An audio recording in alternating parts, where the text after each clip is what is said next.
Where are you on Joe Brady as the next head coach for the Bills?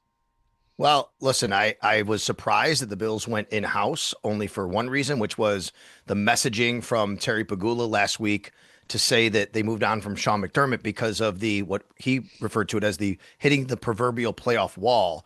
I thought that was a message that they were going to go outside the organization, new voice, new direction. And then you hire somebody who's been on, Sean McDermott's leadership staff as a coordinator, who's been a part of hitting the proverbial playoff wall. So from that aspect, I was surprised. However, we all knew that Josh Allen would be a big part of this process because it was told to us that that would be the case. And there's nothing wrong with that. He's the most important person in your franchise. He's entering the back half of his career. He's making $55 million a year. And Josh Allen has a good relationship with Joe Brady. He trusts Joe Brady. So to elevate him, to make him the next head coach and keep that continuity, that aspect was not a surprise to me. So I think there's just a lot of nuance here in how a lot of this went down. I've thought when you move on from a coach with the caliber of Sean McDermott, you better upgrade. So my question for you, is Joe Brady an upgrade over Sean McDermott? Well, I don't know. That's a really tough question to kind of a loaded question, right? I mean, I don't really know how to answer that. I think that there's things you're gonna lose with Sean, no doubt. There's things you're going to gain with Joe. Sean McDermott was incredible at what he did. Detail oriented, really built an incredible culture here in Buffalo. A big reason for the Bills' success over the last 9 years is because of what Sean McDermott was able to do after 17 years of not being in the playoffs.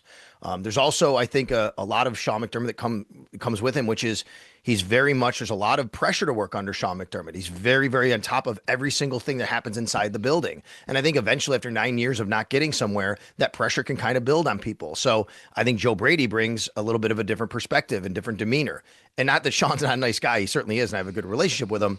But Joe Brady is high energy, positive guy, walks in the building. I think could be there a little bit of a, take a sigh of relief type of, okay, let's kind of be a little bit more open here and creative and what we can do. Maybe there's not as much of the digging in on the details, but the bigger picture stuff. So I think upgrade is just a tough word to use. I don't know. We'll see at the end of the day. At the end of the day, Joe Brady's got to get to a Super Bowl because he was hired to replace the man who was very successful, but was let go because he couldn't get to a Super Bowl. So what do we make of I'm just imagining the sales pitch. The first thing you got to explain to ownership is what you're going to do that McDermott didn't do. So is this some indication in your mind that maybe Joe Brady and Sean McDermott weren't always on the same page? I don't know if Joe Brady and Sean McDermott weren't. I think there are indications that could be the case, Jason. But I think it's more of an indication of what happened here over the last 8-9 years. And when you're in the look, I understand that people from the outside, they watch the press conference, they see this. There's all the memes, there's all the jokes. There's, oh my God, there's disaster in Buffalo. I think when you're in it and you see it and you've been around it every day, like I have for many years, you see how maybe the relationship kind of has eroded a little bit. Maybe there was a disconnect between Sean McDermott and Brandon Beane more than anything. And there was a clear message, I think, in that press conference last week that, hey, look, Brandon Beane's not just picking players and giving them to Sean McDermott and say, go coach them. What he's doing is he's working collaboration. But over the last, couple of years, it felt like maybe there was a little bit of strain on, okay, maybe I'm not getting the people that I need to coach the way I want to coach. And Brandon Beane saying, well, what do you need? And Keon Coleman gets thrown into the fray, catching strays, as the kids say, right? Keon Coleman's name gets brought up in that conversation. So to answer your specific question, I could see that there could be maybe Sean McDermott and Joe Brady not on the same type of page as far as what offense he wants to run. But at the end of the day, it was Joe Brady's offense, and they were still number 2 and then number 4, respectively, over the last 2 years in points scored, which is really good, obviously. Okay, you mentioned the Keon Coleman thing. I don't mean to Yeah. beat a dead horse, but I would love to get your Yeah. local perspective on it. So Terry Pagula said, it was the coaching staff's decision to draft Keon Coleman, and then they go on to promote somebody from the coaching staff. But it was ultimately Brandon Beane's decision. Of course, he's the general manager. He's the one that picks the players, but also Mhm. Brandon Beane got promoted as well. So is there something that we're missing here? Yeah, there's a lot there, right? There's a Listen, lot to unpack. 100%. So I think coaching staff can mean a lot of things. I believe that Bills wide receivers coach Adam Henry also, would be in this mix of who wants Keon Coleman. I think he was at his pro day when you go back to Florida State. It doesn't have to be Joe Brady push for him. It doesn't have to be Sean McDermott push for him. It doesn't even have to be Adam Henry specifically push for him. I think that it was, hey, we need this type of receiver. We like this guy. Who on the coaching staff? We don't know that. We don't know all the intricate details of which coach wanted him or didn't want him and all those kinds of things. And then there's Brandon Beane, who, again, let's go back to the clear message I think that came out of last week for me more than anything was The Bills wanted to intentionally make sure that everybody knew that Brandon Beane worked in partnership with his coaches and his coaching staff to find the best players that they wanted to add. And it wasn't just, I'm picking players, this is my roster, and you go coach them. So he brings up the question was about wide receivers. Terry interrupts and says, hey, let me just say, Keon Coleman was a guy that the coaching staff wanted. And probably Terry should probably not have said that. There's no doubt, because now it becomes a story. Now we're talking about Keon Coleman on a day where we should be talking about Sean McDermott and being fired. But I think that the overall point was he was trying to make, hey, there are players on this staff that Brandon Beane really kind of acquiesced maybe to what the coaches wanted. And now suddenly you put Keon Coleman out there, and let's remember, Keon Coleman has been benched twice by this coaching staff or that coaching staff for being tardy. You know, there's a lot, he has not been as productive on the field.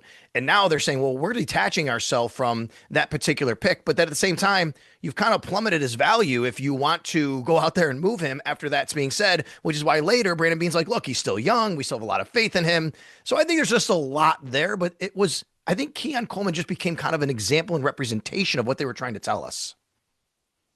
Sal, there's been a lot made for Josh Allen too, right? Like, yeah, the reports that he was going to have a hand in picking, and now we've seen, okay, he was in some of the interviews, but didn't have any part of the narrowing of candidates. I can't figure out where we are. What does all of this sort of say to you about Josh Allen with the organization? There is no way the Bills hire Joe Brady or anybody else without Josh Allen's endorsement. There's just no way it's just not happening. When John Harbaugh was fired, well before Sean McDermott was fired, and there was this talk about Lamar and having a seat at the table, and my thought was absolutely he should. He's the most important person in the organization. Your franchise quarterback has to be on board and comfortable with the person you're bringing in. And then when Sean McDermott gets fired, I felt the same thing about Josh Allen. Look, he's going to be 30 years old. He's still young enough, but also on the probably second half of his career starting here, where he's going to be 30 years old this year. He's making $55 million. He's the reigning, as of right now, league MVP. He's a finalist again this year. He's the most important person in this organization. You have to absolutely make sure that he is on board with this and at least endorse it.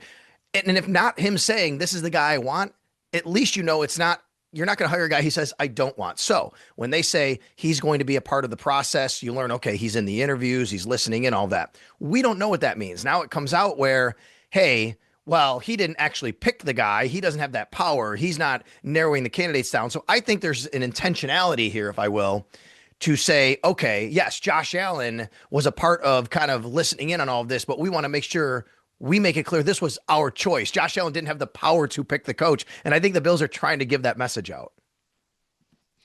You are so firmly ingrained in the fabric of Buffalo sports talk. You are the face of Buffalo Bills fans, Buffalo sports fans. How do you feel about the Buffalo Bills organization right now? Well, right now you have on your screen number 17, and that's what matters here more than anything. It doesn't matter all the changes you can make. The Bills have Josh Allen, and when they have Josh Allen, they can have the ability to win any game, win in any season, have the ability to go to a Super Bowl. I push back on the notion that, oh my God, there's so many holes on this roster. Sure. Is it a complete roster? No. Is it as good as it has been? No. Let's remember, the Bills still had the leading rusher in the NFL this year, one of the best offensive lines in the league, although took a step back in pass protection with Josh and sacks. Yes, one of the best offensive lines. They were the number one defense in pass defense this year. You don't do that without having good players on your roster. They still have a really good organization. You're right about when you say that. I've been here long enough and I grew up here, and now I cover the team professionally. I've been through the downs and I've been through the ups. And we went 17 years here in Buffalo of changing head coaches and changing general managers and not having playoff appearances. And now, even though you're going through a bit of a rough patch and the whole kind of way it's looking around the nation doesn't look great, doesn't feel great, the Bills still have Brandon Beane running an organization that he brought into this organization, Brian Gaine and Terrence Gray and Joe Shane and Dan Morgan and people who are very, very good at building an organization and being in charge of it. So I understand there's a lot of angst from Bills fans. I get it. I'm not going to deny that. But I think if you take a step back and look at the 30,000 foot view, the Bills are still really, really good in a good spot right now because of the people they have. There's no doubt. I'm not disputing that at all, Sal. I feel like the Bills, though, have sent us two distinct messages since their season ended abruptly. One was not winning the Super Bowl with Josh Allen is not good enough, so we're going to fire Sean McDermott. Now, I can't help but feel like the message we're getting today is we looked around and we feel like Sean McDermott's the reason we weren't winning a Super Bowl. Like, if it's Super Bowl or bust and everything else is staying in place, it feels like they are putting the weight of the world on Sean McDermott for his failure in accomplishing that goal and absolving everybody else. Is that the right way to approach it? Yeah, it's a good question. It's a good way to look at it, because I think that by hiring Joe Brady, someone who's on staff, you could say, well, we've removed the reason why we didn't do it, right? And I think that's what you're saying, Jason, and that would be Sean McDermott. And it's certainly a valid way to look at it, especially after Terry Pegula says, great roster, good coaching. Those were the 4 words he used, actually, right? Which is really interesting. I would say, though, now the weight is really on Joe Brady, because you're right. This is not a retool. This is not a step back. This is not a rebuild. The Bills aren't doing that. They're still paying Josh Allen $55 million a year and have this roster that they expect to win the Super Bowl. Joe Brady has to do that. I mean, he has to get to a Super Bowl. If we're sitting here a year from now, you guys are having me on this show and saying, why did the Bills lose in the AFC divisional round? This is not a step up hire, because the step up hire is, meaning not the person himself, but the results. The results have to be better than what they have. Now, Terry Pegula said in the press conference last week, I'm not going to tell a coach it's Super Bowl or bust. And I understand that. You can't bring a coach and say that and put that pressure on in the interview. But let's be honest here. Like, the Bills have to get to where they haven't been because of this quarterback and where he is in his career. And that's the weight you're putting on. And I'll also say, I think, because of going back to what I said about Josh Allen has to be on board with this, right? You're not going to hire a guy he's uncomfortable with. I think there's a lot of pressure on Josh Allen now and say, look, obviously we hired a guy that he's comfortable with, was in this offense with, has a relationship with, kept the continuity with. So he has to have some ownership of this, right? With Joe Brady and getting to the ultimate goal of getting to a Super Bowl and winning it. Ooh, the pressure is insurmountable. But what are some coordinator names to keep an eye on? Yeah. So offensively, I don't think it matters as much, because I think Joe is going to call plays, from what I understand, just so everybody knows. I think Joe's still going to call plays, which makes sense, right? So whoever he brings in as offensive coordinator would have that in title, but they wouldn't actually call the plays. It's not as important. But there's a lot of talk about if they could get Davis Webb here from Denver, because there's a relationship and they all work together, and Davis loves Buffalo. He's been here in the room with Josh Allen. I would say Ronald Curry, who's on staff right now, who Joe brought over from New Orleans when he was offensive coordinator. Ronald Curry's the quarterback's coach. Maybe he gets elevated. But that being said, we'll see where that goes. The bigger hire is going to be the defensive coordinator. There's no doubt about it. Right now, Bobby Babich is still on staff. I wouldn't expect him to necessarily be the next defensive coordinator or remain defensive coordinator, especially now that we've heard Jim Leonard's name pop up. And I think this is really key and interesting, guys, which is you've had a defensive head coach here in Sean McDermott over 9 years who's done a really great job with the defense, right? He employs a certain philosophy, keep everything in front of you, don't get beat deep, no explosives, and they've been good at that. There's no doubt. Jim Leonard is a guy who comes from the Rex Ryan tree, who he played for in Baltimore and New York. He also was a former Bill. And then he coached under Vance Joseph in Denver. And what do those two philosophies have in common? Super aggressive, getting to the quarterback, sacking the quarterback.